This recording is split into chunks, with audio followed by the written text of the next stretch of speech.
ठरलं तर मग या मालिकेच्या आजच्या भागामध्ये इथे आता अर्जुन सायली दोघेही अस्मिताच्या टेन्शनमध्ये असतात.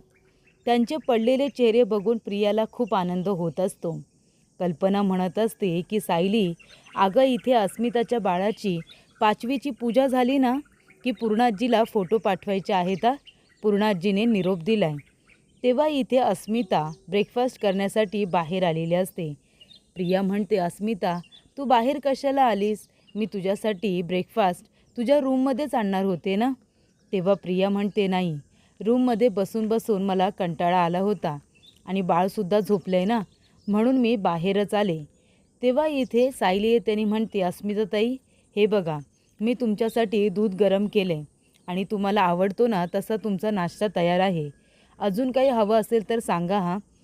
तेव्हा अस्मिता म्हणते, आता काही नको, काही हवं असेल तर मी नंतर सांगेन. तेव्हा चैतन्य आलेला असतो. अर्जुन आता जातो आणि म्हणतो, चैतन्य बरं झालं तो आलास, पेपर्स आणलेस ना. तेव्हा चैतन्य म्हणतो, पेपर मी आणलेत, पण इथे डिवोर्सच्या आधी अस्मिताताईला डिवोर्स फाईल करावा लागेल. खूप मोठी प्रोसिजर असते, तुला तर माहिती आहे. तेव्हा अर्जुन म्हणतो, मला माहिती आहे, आपण ते सगळं काही करू, पण मला महत्त्वाची गोष्ट म्हणजे पेपरवरती अस्मिताईची सही घ्यायची आहे.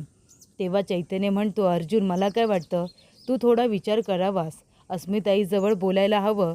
अचानकपणे सह्या मागितल्या तर तिला राग नाही येणार का? तेव्हा सायली येते आणि म्हणते, हे काय करताय तुम्ही?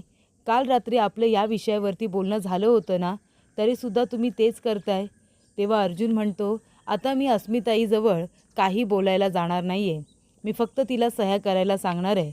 ती वेड्यासारखी वागते, कुणीतरी समजूतदारपणा दाखवायला हवा ना. तेव्हा इथे प्रिया म्हणत असते, अस्मिता तुला आता बाळाची व्यवस्थित काळजी घ्यायची आहे आणि तुझ्या खाण्यापिण्याकडे सुद्धा तुला लक्ष द्यायचं आहे. आजपासून तुझा डाएट मीच बघणार आहे. तेव्हा इथे अर्जुन येतो आणि म्हणतो, अस्मिताई हे बघ, हे डिवोर्स पेपर आहेत, तू याच्यावरती सह्या कर. तेव्हा प्रताप काका म्हणतात, एवढ्या लगेच? तेव्हा अस्मिता म्हणत असते, अर्जुन हे सगळं काय आहे? अरे तू माझ्यासमोर माझे डिवोर्स पेपर ठेवले आहेस. अरे मला डिवोर्स द्यायचा नाही आहे, तुला माहिती नाही आहे का? तेव्हा प्रताप काका म्हणतात की हे बघ अस्मिता, त्या माणसाला आम्ही या घरामध्ये आत्तापर्यंत सहन केलं तुझ्यासाठी, कारण तू प्रेग्नेंट होतीस म्हणून. आता त्या माणसाला या घरामध्ये जागा नाही. तू डिवोर्स पेपर साईन कर. तेव्हा अस्मिता म्हणत असते, डॅड अहो आता माझी डिलिव्हरी झाली आणि लगेच माझ्यासमोर डिवोर्स पेपर ठेवले जात आहेत. कशासाठी? मला माझ्या नवऱ्याला डिवोर्स द्यायचा नाही आहे. तेव्हा इथे अर्जुन म्हणतो, का? कशासाठी? तो माणूस तुला अजूनही फसवतोय. त्याचं एका मुलीबरोबर अफेअर सुरू आहे, जे एक क्रिमिनल आहे. आणि तो माणूस जेव्हापासून पळून गेला आहे, त्याने एकदा तरी तुला कॉल करण्याचा प्रयत्न केला का? तुझी डिलिव्हरी झाली की नाही झाले, एकदा तरी विचारलं? तेव्हा अस्मिता म्हणते, म्हणून तर मला काळजी वाटते ना, की त्याचा फोनसुद्धा एवढे दिवस बंद आहे. अरे मी बायको आहे त्याची, मला काळजी वाटणार नाही का? तेव्हा अर्जुन म्हणतो, आणि आम्हाला आमच्या अस्मिताईची काळजी वाटते. आम्ही तुझी काळजी नाही केली ना, तर तू जाशील त्याला शोधायला. तेव्हा इथे अस्मिता म्हणत असते, हे बघा, मी माझ्या नवऱ्याला डिवोर्स देणार नाही आहे आणि तसंही माझं माझ्या नवऱ्यावरती खूप प्रेम आहे. काय रे चैतन्य, तू डिवोर्स पेपर घेऊन आलास? अरे बहीण मानतोस ना मला? माझं लग्न तोडायला निघालात तुम्ही? चैतन्य म्हणतो, अस्मिताई माझा नाईलाज होता. तेव्हा अर्जुन म्हणतो, अस्मिताई चैतन्याला काही बोलू नकोस. डिवोर्स पेपर मी त्याला तयार करायला सांगितलेत, तो फक्त घेऊन आलाय. तेव्हा अस्मिता म्हणते, हे बघा, आता मला काही बोलायचं नाही आहे, पण मी माझं घर तोडणार नाही आहे. माझं माझ्या नवऱ्यावरती खूप प्रेम आहे आणि मला डिवोर्स द्यायचं नाही आहे. नवरा चुकला, त्याच्याकडून 4 चुका काय झाल्या म्हणून डिवोर्स देऊन मोकळं व्हायचं, माझ्या त्याने ते शक्य होणार नाही आहे.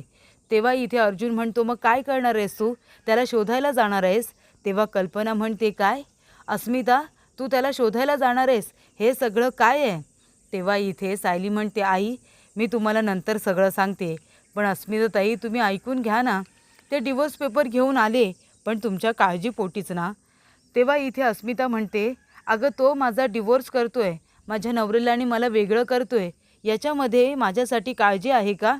जाऊ दे, मला तुमच्याजवळ काही बोलायचंच नाही आहे, पण एक गोष्ट लक्षात ठेवा, माझं माझ्या नवऱ्यावरती खूप प्रेम आहे आणि मला त्याला डिवोर्स द्यायचं नाही आहे, हे लक्षात ठेवा. तेव्हा अस्मिता न खाता पिता जात असते. ती म्हणते नकोय काही खायला, डिवोर्स पेपर बघून पोट भरलं माझं. तेव्हा कल्पना म्हणते अस्मिता अशा वेळेस पोटभर खायचं असतं, बाळावरती त्याचा वाईट परिणाम होईल. तेव्हा इथे अस्मिता म्हणते विमल माझा नाश्ता माझ्या रूममध्येच घे. तेव्हा सायली म्हणते तुम्ही दोघेजणं माझ्याबरोबर स्टडी रूममध्ये चला. तेव्हा इथे प्रिया म्हणत असते वाह आजचा ड्रामा बघून खूपच आनंद झाला. त्यानंतर इथे साक्षी सचिनकडे एकटक बघत असते. तेव्हा सचिन उठून बसतो आणि म्हणतो काय झालं साक्षी, माझ्याकडे अशी का बघतेस. तेव्हा साक्षी म्हणते सचिन तू किती छान झोपला होतास रे, खूपच छान झोप लागली होती तुला. मी तुझ्याकडे अशी दिवसभर बघू शकते माहिती आहे तुला. तेव्हा सचिन म्हणतो की माझ्या नाटकाचा साक्षीवरती काही परिणाम झालेला दिसत नाही. तेव्हा इथे आता साक्षी म्हणत असते काय रे काय झालं, कसला विचार करतोयस. तेव्हा इथे सचिन म्हणत असतो साक्षी तुला तर माहिती आहे माझ्यावरती किती कर्ज आहे, ते कर्ज मला फेडायचं आहे, मी त्याचाच विचार करतोय. तर इथे सायली म्हणत असते काय हो मी तुम्हाला सांगितलं होतं ना हा खूप नाजूक विषय आहे, आपल्याला नाजूक पद्धतीने तो हाताळायचा आहे. अस्मिताताईंवरती आपण जबरदस्ती नाही करू शकत, त्यांना आपण भरीस नाही पाडू शकत की तुम्ही डिवोर्स पेपर साईन करा आणि त्या करतील असं वाटतंय तुम्हाला. तरीसुद्धा तुम्ही माझं ऐकलं नाहीत. बघितलं ना आता किती चिडल्या त्या, किती रागवल्या. त्या सहजासहजी सचिन भाऊजींना डिवोर्स नाही देणार. तेव्हा अर्जुन म्हणतो मग काय करायचं आपण, सांग ना काय करायचं. आपण सगळं काही तिच्यासारखं सहन करत राहायचं का. अगं त्या माणसाचं प्रेम आहे का तिच्यावरती, ज्याच्यासाठी ती आपल्याबरोबर भांडते. त्या माणसाचं प्रेम आहे. एक नंबरचा नाटकी माणूस आहे तो, आतासुद्धा नाटकेच करेल मला माहिती आहे ना. म्हणून ती व्यवस्थित तिचा विचार करत नाही आहे ना, म्हणून आपण तरी तिचा विचार केला पाहिजे आणि त्या माणसाला अस्मिताईच्या आयुष्यातूनच बाहेर काढलेलं चांगलं आहे. तेव्हा इथे आता सचिन म्हणत असतो की हे बघ साक्षी जे काही सुरू आहे ना ते मला पटत नाही आहे. अगं आपण इथे तुझ्या वडिलांच्या घरी किती दिवस राहणार आहोत. अगं पोलीस इथे येऊन गेलेत, एकदा आपण लकीली वाचलो आहे, दुसऱ्यांदा वाचू असं नाही. ती म्हणते काय फरक पडतो इथे राहायला, चांगलंच तर आहे ना. पोलीस एकदा इथून येऊन गेलेत ना त्यांना खात्री पटले की इथे आता कुणीच नाही आहे, आपण इथे राहू शकतो. तेव्हा चैतन्य म्हणतो आणि जर ते पुन्हा आले तर. हे बघ माझे आईवडीलसुद्धा पनवेलमध्ये राहतात, त्यांना जर काही झालं तर. तेव्हा साक्षी म्हणते तसं काही होणार नाही आहे. तेव्हा सचिन म्हणतो हे बघ साक्षी आपल्या दोघांपैकी एकाला तरी इथून बाहेर पडावं लागेल. तू पडू शकणार नाही आहेस पण मी बाहेर जाऊ शकतो की नाही. हे बघ मला इथून बाहेर पडू दे, तेव्हाच तर कुणीतरी तुझ्या अण्णांना जेलमधून बाहेर काढण्यासाठी सुद्धा प्रयत्न करेल ना. मग मी जातो, तू फक्त तुमचं एखादं गोडाऊन असेल ना तर मला दाखवून ठेव, ते गोडाऊन मी बघितलं तर काहीतरी होऊ शकतं. त्यानंतर इथे आता सायली कल्पना आणि प्रताप काकांना सांगते की अस्मिताताई म्हणाल्या होत्या की तुम्ही जर कोणी सचिनला शोधायला गेला नाहीत तर उद्यापासून मी बाहेर पडेन म्हणून त्याला शोधण्यासाठी. तेव्हा कल्पना म्हणते काय, अगं ओली बाळंतीण आहे ती आणि ते शोधायला जाणार आहे त्या सचिनला. तिने 25 दिवस घरातून बाहेरसुद्धा पडायचं नाही आहे आणि ती कुठे चालली, मूर्ख कुठली. तेव्हा प्रताप काका म्हणतात की अस्मिताला आपण कितीही समजावलं ना तरी ती ऐकण्याच्या मनस्थितीत नाही आहे. तेव्हा सायली म्हणत असते नाहीतर काय, म्हणूनच मी यांना म्हणाले होते की आधीच तुम्ही डिवोर्सची गोष्ट करू नका म्हणून. आता इथे 5वी आहे, 5वी कशी साजरी होणार आहे काय माहिती. तेव्हा प्रताप काका म्हणतात की आपण अस्मिताला समजावूया पण त्याआधी 5वी व्यवस्थित झाली पाहिजे, त्याची तयारी करा. तेव्हा सायली म्हणते आई आपण लिस्ट करून घेऊया का काय काय लागणार आहे ते. तेव्हा इथे सायली आता कामामध्ये बिझी असते. तेव्हा प्रिया म्हणत असते की सायली तर घरामध्ये आहे पण अर्जुन कुठे आहे, अर्जुन दिसत नाही आहे. माझ्या विरोधात पुरावे गोळा करायला तर गेला नसेल ना, अशी भीती तिच्या मनामध्ये येते. ती म्हणते कितीही बंदोबस्त करा पण शेवटीला हे लोक काहीतरी मार्ग शोधून काढतातच. तेव्हा प्रेक्षकांनो इथे आता सायलीने अर्जुनला सांगितलेलं असतं तुम्ही घरामध्ये थांबू नका, अस्मिताताईंबरोबर अजून वाद वाढतील. चैतन्य भाऊजी आणि तुम्ही दोघेजण त्या आता वंदना जाधवला शोधायला जा, तिचा ॲड्रेस शोधा. तेव्हा ते दोघेजण पोलीस स्टेशनला आलेले असतात पण अर्जुन सायलीवरती चिडलेला असतो कारण ती त्याला समजून घेत नसते. तेव्हा तिथे एक हवालदार असतात, ते म्हणतात हे बघा वंदना जाधवने जेव्हा FIR इथे दर्ज केली होती ना, कंप्लेंट नोंदवली होती तेव्हाचा तिचा ॲड्रेस आणि मोबाईल नंबरसुद्धा इथे आहे कारण त्यावेळेला मीच ड्युटीवरती होतो, म्हणजे अगदी 25 वर्षांपूर्वीची गोष्ट आहे. तेव्हा प्रेक्षकांनो इथे आता सायली आणि कल्पना दोघीजणी घरातली कामं करत असतात, लिस्ट बघत असतात. काय काय सामान आणायचं आहे त्याची यादी झालेली असते. तेव्हा सायली आता फोन बघत असते. तेवढ्यातच तिथे प्रिया येते आणि म्हणते, काय गं सायली, लिस्ट झाली आहे का करून? काय गं अर्जुन कुठे गेलाय, काही सांगशील का? ती म्हणते, का तू का विचारतेस, तुला का चौकशी पडली आहे? तेव्हा सायली इथे तिच्यावरती चिडते. प्रिया म्हणत असते, अगं काही नाही, अर्जुन कुठे गेलाय ते का विचारते? मी अस्मिताच्या बाळासाठी काही वस्तू बघितल्या होत्या गं, त्या आणायच्या होत्या ना. तर आता अर्जुन बाहेर गेला असेल तर त्यालाच आणायला सांगते. तेव्हा सायली म्हणते, एक काम कर, जे काही आणायचं आहे ते माझ्या मोबाईलला पाठव, मी त्यांना पाठवेन, कळलं तुला? तेवढ्यातच पूर्णाजीचा फोन येतो आणि कल्पनासुद्धा प्रियाला तिच्याजवळ बोलावते काम करण्यासाठी. तेव्हा सायली म्हणते, पूर्णाजी बोला, कशात तुम्ही? मी ठीक आहे गं, अस्मिता कशी आहे, बाळ कसं आहे? सायली म्हणते, दोघे ठीक आहेत. बाळ विचारतंय पणजी आजी कधी येणार आहे? तेव्हा इथे आता पूर्णाजी म्हणते, मी लवकरच परत येईन, पण मी काय सांगते ते ऐकून घे. तू आणि अर्जुन दोघेजण गावदेवीच्या म्हणजे पनवेलच्या मंदिरामध्ये जायचं आहे, देवी आईच्या, आणि तिथे जाऊन आता देवी आईजवळ प्रार्थना करा. 5वीच्या दिवशी तिथे जाऊन देवीचा आशीर्वाद घेतला जातो. तुम्ही दोघेजण नक्की जा. तर इथे आता जो अर्जुन आहे तो सारखा सारखा वंदनाचा जो नंबर ट्राय करत असतो. तेव्हा सायली त्याला फोन करत असते. अर्जुनला तो फोन कट करावा लागत असतो. तेव्हा इथे चैतन्य म्हणतो, अरे तू सायली वहिनीचा फोन कशाला कट करतोयस? तो म्हणतो, नाहीतर काय, त्या वंदनाला कॉल करतोय ना मी. आणि तेवढा सायली फोन करते. अरे बाबा, तू सायली वहिनीचा फोन उचल, नाही तर चिडेल ती तुझ्यावरती, असं इथे चैतन्य अर्जुनला सांगतो. तेव्हा अर्जुन आता आधी सायलीला फोन करतो. सायली म्हणते, अहो कधीपासून फोन करते मी, पूर्णाजीचा फोन आला होता, आज 5वी आहे ना बाळाची, तर आपल्याला पनवेलमध्ये जे देवी आईचं मंदिर आहे तिथे जाऊन आपल्याला ओटी भरायची आहे, त्यामुळे देवी आईचा आशीर्वाद घेण्यासाठी आपल्याला जायचं आहे. मी येते, तुम्हीसुद्धा तिथे पोचा. तेव्हा इथे वंदनाला अर्जुन जो नंबर ट्राय करत असतो ना, तो नंबर एका मुलाला लागलेला असतो. तो म्हणतो, का तुम्ही सारखे सारखे फोन करताय? अर्जुन म्हणतो, वंदना जाधवचा नंबर आहे ना? तो म्हणतो, नाही, रॉंग नंबर, आणि पुन्हा कॉल करू नका. तेव्हा अर्जुन म्हणतो, तो नंबर तर वेगळाच कुणाचा तरी आहे. चैतन्य म्हणतो, अरे 20-22 वर्षांपूर्वीचा नंबर आहे, बदलणारच ना. तेव्हा अर्जुन म्हणतो, बरं ठीक आहे, मी सायलीबरोबर मंदिरामध्ये जातोय, मी थोड्या वेळानंतर तुला जॉईंट होतो. तोपर्यंत तू आजूबाजूच्या लोकांना विचार, वंदना जाधवबद्दल काही कळते का ते. तेव्हा इथे सायली देवी आईची ओटी भरायला आलेली असते. तेव्हा अर्जुन तिच्याजवळ बोलण्याचा प्रयत्न करत असतो, पण सायली चिडलेली असते, ती काही बोलत नसते. तेव्हा इथे सायली म्हणते की हे बघा गुरुजी, माझी नणंद आहे अस्मिता, त्यांना बाळ झाले, त्याची 5वी आहे ना आज, तेव्हा आम्ही देवी आईची ओटी भरायला आलो आहे, त्यांच्यासाठी प्रार्थना करा आणि हे प्रसाद वगैरे चढवा. तेव्हा अर्जुन म्हणतो, बायको तू माझ्याशी बोलत का नाही आहेस? सायली म्हणते, अहो आपण मंदिरात आहोत ना, शांत बसा बरं. तेव्हा इथे सायली म्हणते की देवी आई, तुझ्या कृपेने अस्मिताताईंची डिलिव्हरी अगदी व्यवस्थितरित्या पार पडली. आता माझी फक्त तुमच्याकडे एकच इच्छा आहे, सचिन आणि साक्षी या दोघांचं कारस्थान सगळ्यांच्या समोर येऊ दे, आणि प्रियाचं सुद्धा, आणि त्याचबरोबर त्या तिघांनाही त्यांच्या गुन्ह्याची शिक्षा मिळू दे, असं इकडे आता सायली देवी आईला म्हणत असते. तेव्हा देवी आईजवळ असलेलं फूल खाली पडलेलं असतं आणि देवी आईने संकेत दिलेला असतो की आता हे सगळं काही पूर्ण होणार आहे. साक्षी, प्रिया आणि सचिन या तिघांना त्यांच्या गुन्ह्याची शिक्षाही मिळणार आहे. तेव्हा अर्जुनला चैतन्याचा फोन येतो आणि चैतन्याला आता समजलेलं असतं आजूबाजूच्या लोकांकडून की ज्या ठिकाणी वंदना जाधव काम करते ना, तिथला ॲड्रेस त्यांना मिळालेला असतो.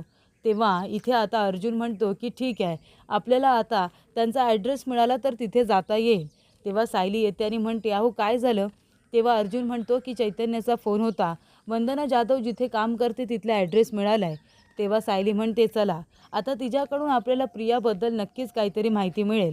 तेव्हा अर्जुन म्हणतो की आता प्रियाचा खेळ संपला, लवकरच आपण अख्ख्या घरासमोर प्रिया विरोधातले सगळे पुरावे सादर करू आणि प्रियाला एक्सपोज करू की ती खरी तन्वी नाही आहे म्हणून, खरी तन्वी कुणीतरी वेगळीच आहे. तेव्हा अर्जुन सायली म्हणतात, ठीक आहे, ठरलं तर मग आता प्रिया, साक्षी आणि सचिन या तिघांचा सुद्धा पर्दाफाश करायचा, असं इथे अर्जुनने आता ठरवलेलं असतं आणि त्या पद्धतीने वाटचालसुद्धा कधीपासूनच सुरू केलेली असते. तरी इथे साक्षी आणि सचिन एका गोडाऊनपर्यंत पोचलेले असतात.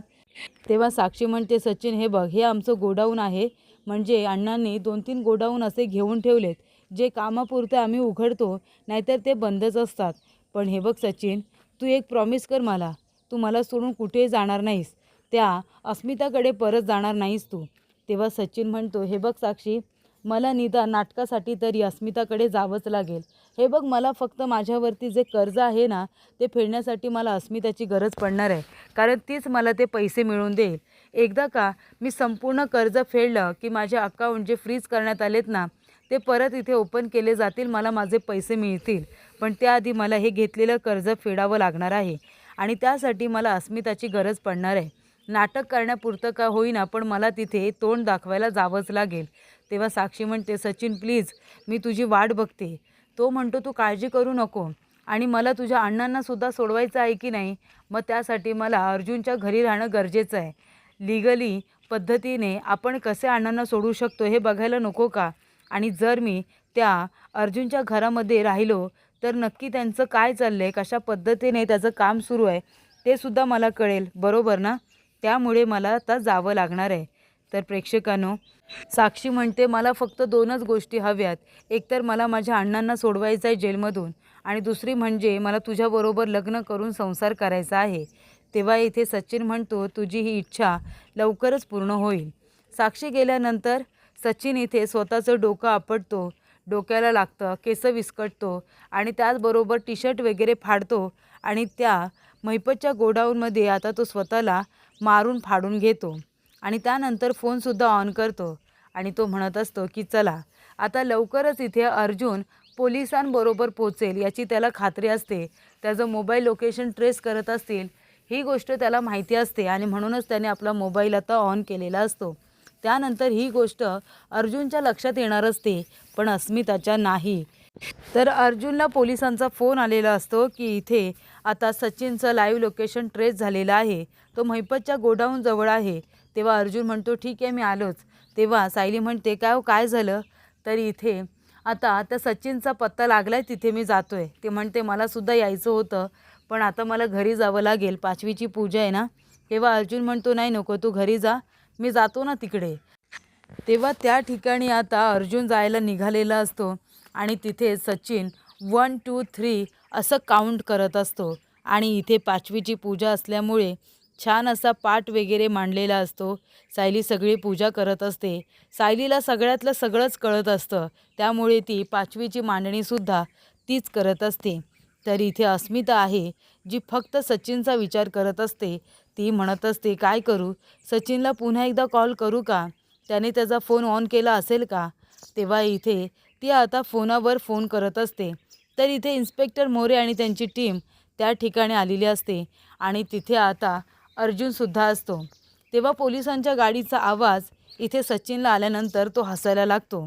त्यानंतर इथे अर्जुन जेव्हा दरवाजा उघडतो तेव्हा बघतो तर काय, सचिन इथे खाली पडलेला असतो आणि तो बेशुद्ध असतो. त्यामुळे इथे आता अर्जुनने सचिनला बघितल्यानंतर तो शॉकमध्ये जातो की हे सगळं काय आहे. म्हणजे पळून जाताना तर हा साक्षीबरोबर होता आणि आता या गोडाऊनमध्ये असा पडलेला, नक्की काय घडलं इथे असा प्रश्न निर्माण झालेला असतो. तर पुढील भागामध्ये इथे सचिन घरी आलेला असतो. तो म्हणतो, अस्मी अस्मी आपलं बाळ. तेव्हा अर्जुन म्हणतो, झालं भेटून, चल आता चल जेलमध्ये. तेव्हा इथे अस्मिताला काळजी वाटत असते. अस्मिता म्हणत असते, अर्जुन अरे काय करतोयस तू? सायली आता तूच मला सांग, तुझा नवरा तुझ्याबरोबर खोटं बोलतोय, ही गोष्ट तुला माहिती आहे बरोबर, मग तरीसुद्धा तू तुझ्या नवऱ्याला तो खोटं बोलला म्हणून सोडून देशील का? सांग ना, तू त्याला डिवोर्स देशील, असं करशील का तू? तेव्हा सायली म्हणते, हो मी नक्कीच करेन, नक्कीच मी असं करेन. जो नवरा माझ्याशी एकदा खोटं बोलू शकतो तो सारखा सारखा मला फसवूच शकतो, त्यामुळे मी त्याच्यावरती पुन्हा पुन्हा विश्वास ठेवणार नाही.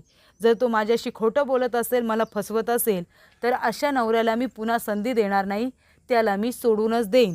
तेव्हा इथे अर्जुन टेन्शनमध्ये येतो आणि अर्जुन इथे सायलीला आता रूममध्ये गेल्यानंतर बोलत असतो की बायको, कधीतरी मी कुटुंबाचा विचार करून एखादी गोष्ट तुझ्यापासून लपवली, तुला नाही सांगितलं एखादं सत्य, म्हणून तू काय आपलं नातं तोडून लगेच मला सोडून वगैरे जाशील का?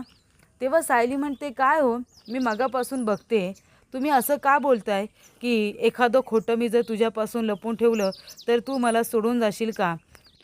म्हणजे अशी एखादी कुठली गोष्ट आहे का जी तुम्ही माझ्यापासून लपवून ठेवली? मला सांगितले नाही आहे, सांगा ना. असं इथे सायली आता अर्जुनला विचारते. तेव्हा अर्जुन टेन्शनमध्ये आलेला असतो.